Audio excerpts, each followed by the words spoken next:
And welcome back to Real Talk Sports. Today, we are going over week 15 in the NFL. We have two games that are set to play today. We have the Bears versus the Vikings, and then also the Falcons versus the Raiders here on Monday Night Football. But let's start with the Thursday game that started off the week. The Rams take care of the 49ers and win 12-6. It was raining out there, and the Rams have just turned it on here in the second half of the season. I think ever since they've gotten Nakua back, and also, too, they've gotten Cooper Kupp as well. They have done a terrific job as far as getting things done. They're now 8-6, and this really hurts the 49ers, who are now 6-8 and still trying to maybe be in the hunt to make the playoffs. Next up, the Chiefs versus the Browns. And so the key takeaway here is that Patrick Mahomes sat out, I think, the last 8 minutes of the game due to an ankle injury. It looks like he got rolled up on, and so hopefully he's going to be okay.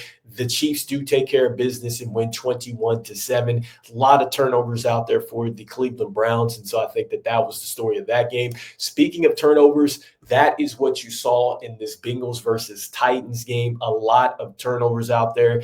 And look, the Bengals have struggled this year at 6-8, but it is not because of Joe Burrow and Jamar Chase. Like, those players have played very well, and it's unfortunate for the Bengals, but they do get a win against the Titans, 37-27. The Washington Commanders, look, they barely get by the Saints. They were penalized a lot in this football game. They dominated in the time of possession, but it literally came down to the final play as the Saints scored with no seconds on the clock, and then they went for the win and just missed it out there. And so the Washington Commanders take care of business. They now have an 85% chance in making the playoffs. We'll see what happens to them. Next up, the Ravens and the New York Giants. And so, the key takeaway here is that Lamar Jackson, well, he was essentially playing Madden football against the Giants out here, because, he just did anything that he wanted to do. 5 touchdowns. It looked like he was playing against a rookie defense out there. And so, look, the Ravens take care of business. They win.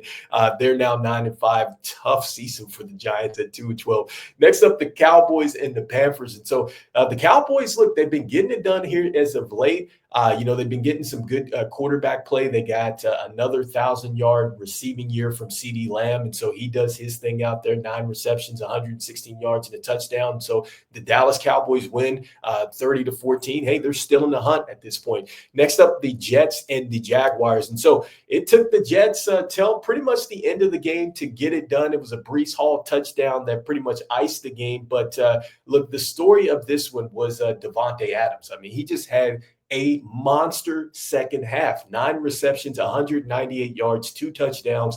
Like, he was unstoppable.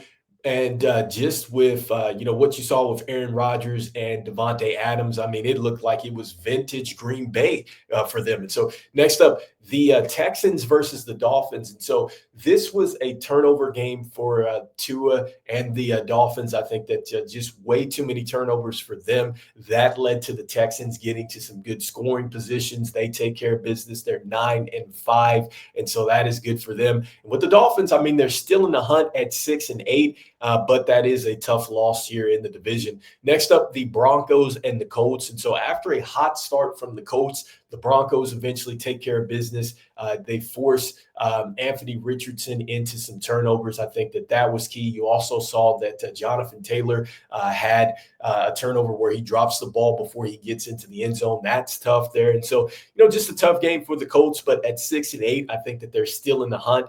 But it's going to be tough for them. And how about the Broncos coming back to 9-5? And so next up, the Bills and the Lions. And so this was a game that coming in, it was marked as a game that was probably going to be the highest scoring game of the week. And it lived up to it, because when I looked at this initially, I was like, this game, I don't think they're going to score a whole bunch of points. But the Detroit Lions picked it up here in the second half. They had a chance to take control of this game, but it was just too much, from the Bills. And once again, with Josh Allen continuing to carry this team, I just don't know how he does it. But look, the Bills are 11-3 at this point. The Lions 12-2. These are both good football teams, and that was a great game.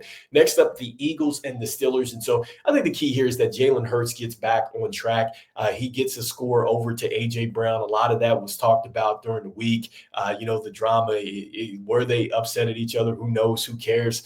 They end up winning, and they're 12-2. They cannot or they don't clinch the division because the Commanders win. And so, look, this is going to be interesting because the Commanders and the Eagles play next week. And so next up, the Cardinals and the Patriots. And so the Cardinals take care of business. They needed to get this game, especially if they're trying to stay in the hunt. 7-7 right now. They win 30-17 against the Patriots. Next up, Baker Mayfield. And so Baker Mayfield was that guy.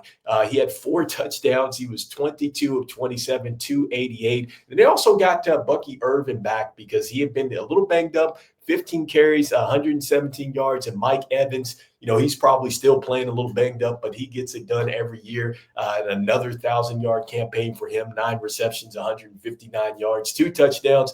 He's a guy that it's coming, and you still can't stop him. So the Bucs get it done, and like I talked about before, it's going to be between them and the Falcons here at the top of this division. It looks like the Bucs are catching some steam right now. Next up, the Packers and the Seahawks. And so with the Packers, I think it starts with Jordan Love. And so Jordan Love, I think, does a great job as far as just quarterbacking this team. And I just think that when he's in the zone, the Packers can really beat just about anybody out there. And so, look, they win 30-13 against a tough Seattle game versus a tough Seattle team in Seattle. So the Packers take care of business here. And so, I think that this was a great win for the Packers now being 10-4. Obviously, they're still in that same division with the Lions and the Bears. And so I'm not sure if they have necessarily a chance to catch them, but they do have a chance to kind of move up in the seeding possibly. And so, with that being said, that is this week in week 15 of the NFL. I think that we get a little bit more clarity when it comes down to just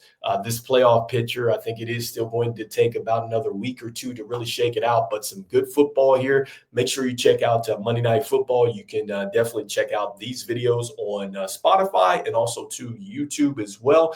This is Rico. This is Real Talk Sports with Rico, and we're going to be talking some more about the NBA as the NBA trade deadline is set to heat up because December the 15th, that marked the calendar date in the NBA where a lot of contracts can be moved. And so I am very excited to talk about some of this news, like around Zion Williams, I should say, and then also too with Jimmy Butler and a whole bunch of other trades out there. So make sure you check out those shows coming up.